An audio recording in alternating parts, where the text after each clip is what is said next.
आप सभी को नमस्कार। आज के इस वीडियो में मैं बात करूंगा आप सभी से विश्व और भारत में टेलीविज़न पत्रकारिता के विकास के पूरे क्रम के बारे में कि कैसे पूरे विश्व में ये जो हम आज ऑडियो विजुअल आधारित टेलीविज़न को देख रहे हैं वो किस स्वरूप में या फिर कैसे या फिर किस जगह किसके माध्यम से इसका आविष्कार किया गया और कैसे और कब भारत में इसकी शुरुआत हुई।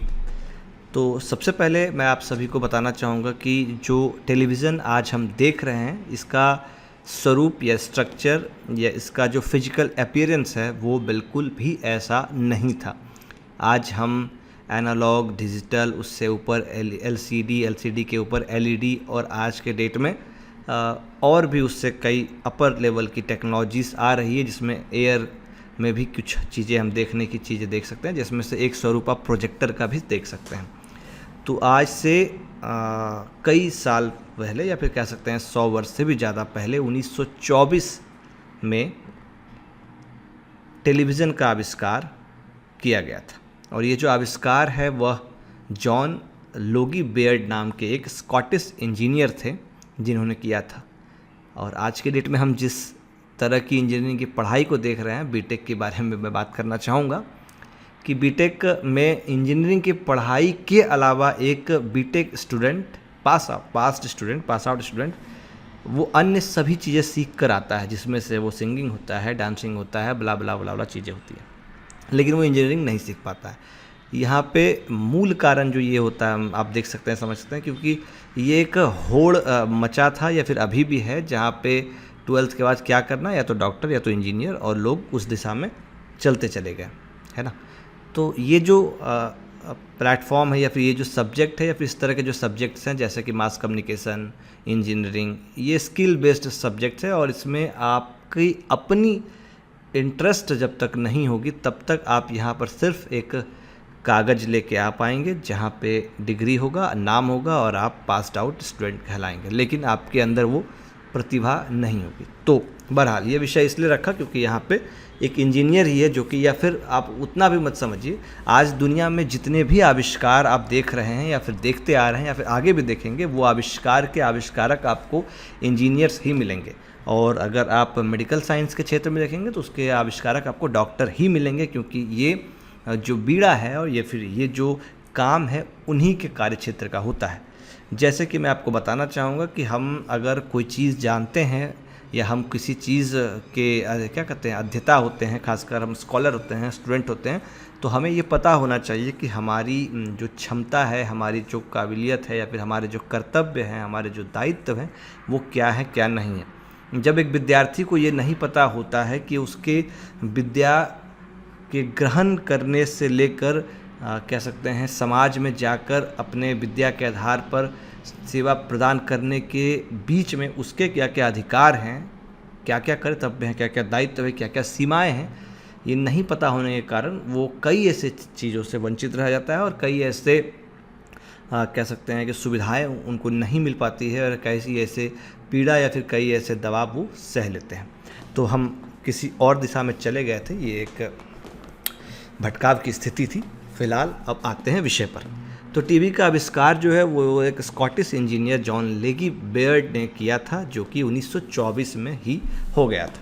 लेकिन आपको ये बताना चाहूँगा कि ठीक उसी वर्ष या फिर 1-2 साल के आसपास भी नहीं बल्कि 35 साल लग गए इस टेलीविज़न को हमारे अपने, जो कि आने वाले समय में हो सकता है कि विश्वगुरु भारत कहलाए या फिर कहलाने की दिशा में बढ़ पाए, वहाँ आने में लग गया।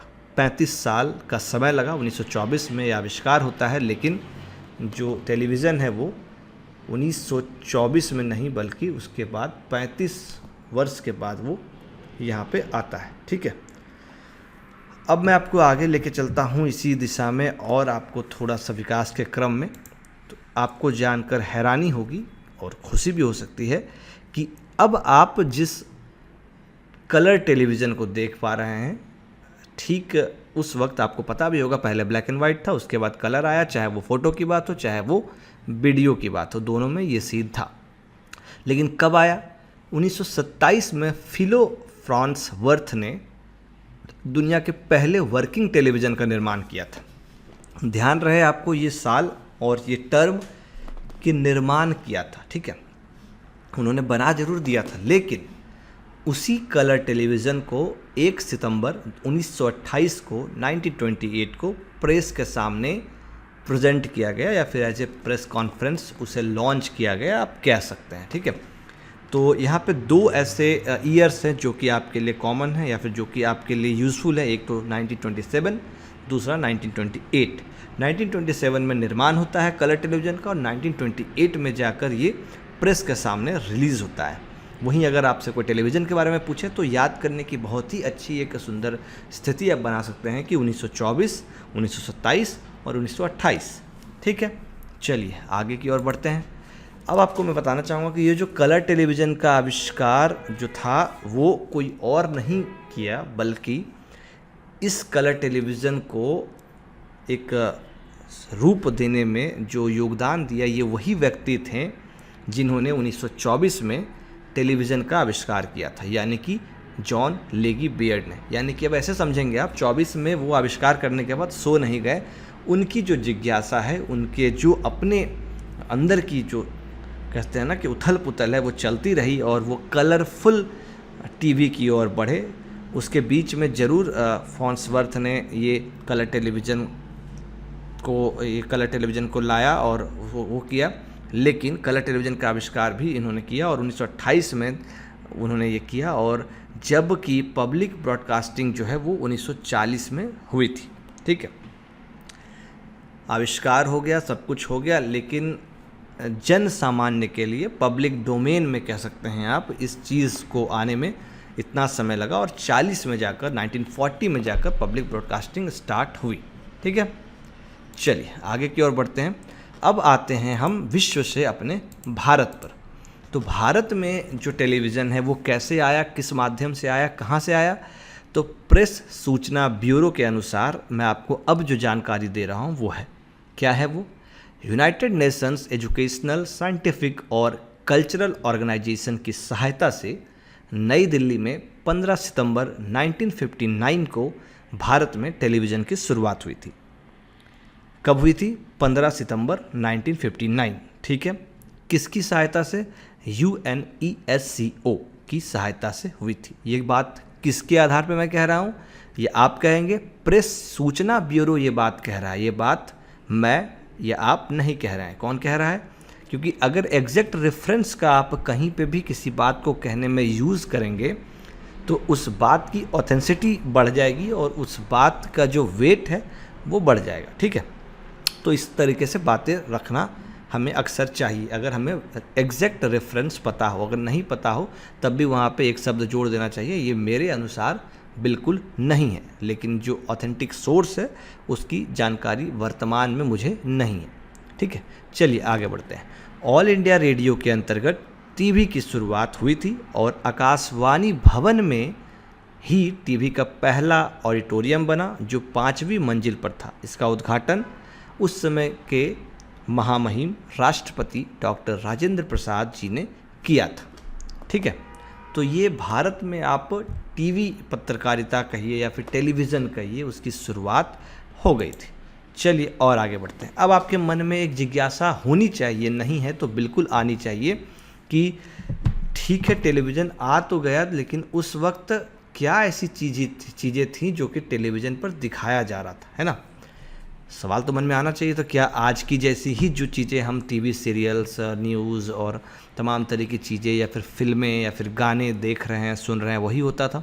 तो आपको अब मैं जानकारी देना चाहूँगा कि भारत में उस वक्त टीवी के शुरुआती दौर में सामुदायिक स्वास्थ्य के बारे में, ठीक है, कम्युनिटी हेल्थ के बारे में आपको कई कह सकते हैं कि न्यूज़ टाइप में या फिर कह सकते हैं कि आपको एक सीरियल टाइप में या बुलेटिन टाइप में, इस तरह से चीज़ें सामुदायिक स्वास्थ्य को लेकर प्रसारण किया जाता था। यातायात, सड़क नियम, नागरिकों के कर्तव्य और अधिकारों जैसे विषय पर सिर्फ सप्ताह में 2 बार दिन में 1 घंटे के लिए प्रोग्राम चलाए जाते थे।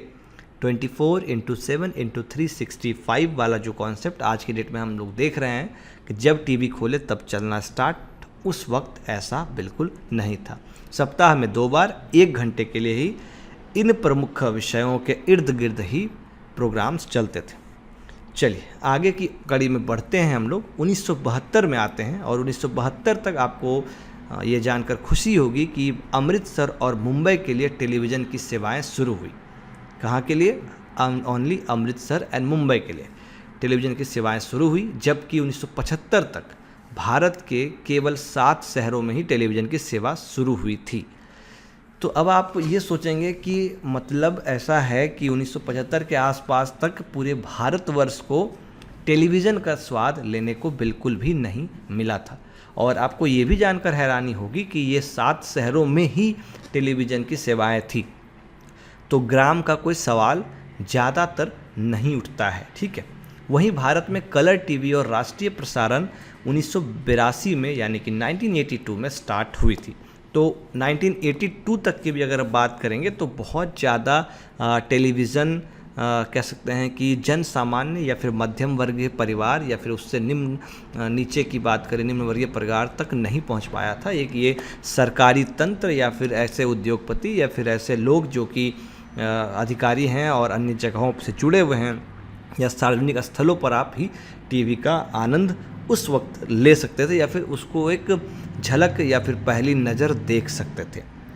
80 के दशक के अंत में टेलीविज़न ने भारत को एकजुट करने में भी काफ़ी मदद की थी, ठीक है। तो 1982 के बाद के जो सफ़र है उसमें आप जब देखेंगे तो उसके बाद धीरे धीरे टेलीविज़न जो है जन सामान्य तक पहुंचने लगा और ये कहीं ना कहीं लोगों को एकजुट करने में कैसे? मान लीजिए किसी एक कार्यक्रम का प्रसारण हो रहा है और वो जो टेलीविज़न है वो हो सकता है कि सामुदायिक टेलीविज़न हो, सरकार के द्वारा प्राप्त हो, या तो फिर किसी एक ऐसे प्रभुत्ववादी व्यक्ति के पास हो जो कि उस ग्राम में या फिर नगर में रहता हो और उसके इर्द गिर्द जितने भी लोग होंगे वो इकट्ठे आके बैठ के टेलीविज़न पर वो प्रसारण देखते थे, ठीक है। क्योंकि कई लोग हम लोग बुनियाद रामायण और महाभारत जैसे प्रतिष्ठान इस वक्त तक बनकर प्रसारित होने शुरू हो गए थे और इसी के माध्यम से लोग एकजुट होने लगे। उसके बाद धीरे धीरे कई अन्य कार्यक्रम बनते गए और टेलीविज़न का जो सफ़र है और टेलीविज़न पर जो कार्यक्रम के प्रसारण का सफ़र है वो चलता गया और वो जो स्वरूप है उसमें जो बदलाव है आप साइज़ में देख सकते हैं। पहले बहुत बड़ा बॉक्स में था, फिर उसके बाद वो बदलते बदलते LED LCD में आता गया। तो ये एक पूरा इतिहास या फिर पूरा विकास का क्रम मैंने आपके सामने रखा, कैसे 1924 से एक विश्व पटल पर किसी एक उपकरण का, इलेक्ट्रॉनिक उपकरण का आविष्कार होता है और वो इलेक्ट्रॉनिक उपकरण धीरे धीरे कैसे भारत आता है और भारत में 1980 से 90 या फिर 1980 से आप कह सकते हैं कि 2000 के आसपास की ईस्वी में या फिर 80 के दशक के अंत तक में आप कह सकते हैं उसका विस्तार पूरे भारत में भी हो जाता है और भारत आज उसी टेलीविज़न के माध्यम से सूचनाएं एकत्रित कर रहा है। कई ऐसे संदेश का प्रसारण वहाँ से किया जा रहा है। वो संदेश सरकारी जो कल्याणकारी योजनाएं हैं उसके लाभ के लिए हो सकते हैं। कई ऐसे संदेश है, कई ऐसे खबरें हैं जो हमें प्रसारित किए जा रहे हैं, चाहे वो आप कह सकते हैं ट्रैफिक को लेकर हो या फिर आप कह सकते हैं कि मौसम को लेकर हो या फिर अन्य किसी सामाजिक समस्या के समाधान के लेकर हो या किसी जन सामान्य की आवश्यकता की पूर्ति को लेकर हो। तमाम तरह की चीज़ें आज टेलीविज़न के माध्यम से, और एक प्रमुख चीज़ और जुड़ गया है, वर्तमान में यही एक टेलीविज़न है जो कि मनोरंजन का भी सबसे ज़्यादा उपयुक्त साधन बन गया है। तो फिलहाल आज के इस वीडियो में इतना ही। और भी इस तरह के इंटरेस्टिंग कह सकते हैं या फिर पढ़ने पढ़ाने से संबंधित वीडियो को देखने के लिए बने रहिए। हम फिर मिलेंगे अगले किसी वीडियो में। जय हिंद, जय भारत।